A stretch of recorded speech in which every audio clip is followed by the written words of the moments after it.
Zabbuli ey'ekikumi 48. Ebitonde byonna bitendereze Mukama.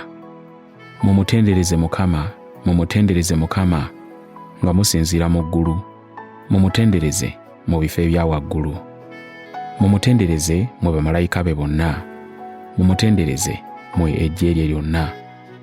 Mumutendereze mu enjuba n'omwezi. Mumutendereze mu emmunyeenye zonna ezaaka.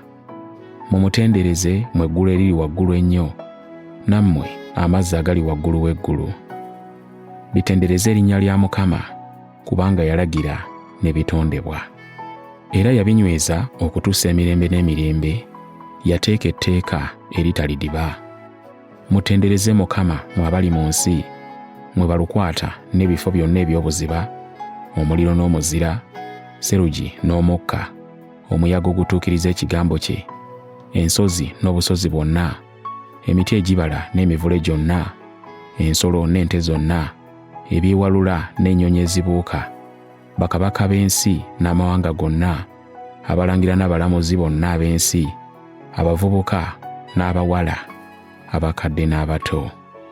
Batendereze erinnya lya Mukama, kubanga erinnya lye yekka lye ligulumizibwa. Ekitiibwa kye kiri kungulu ku nsi ne ku ggulu. Era agulumizizza ejjembe ery'abantu be, ettendo ery'abatukuvu be bonna, be baana ba Isirayiri, abantu abamuli okumpi. Mumutendereze Mukama.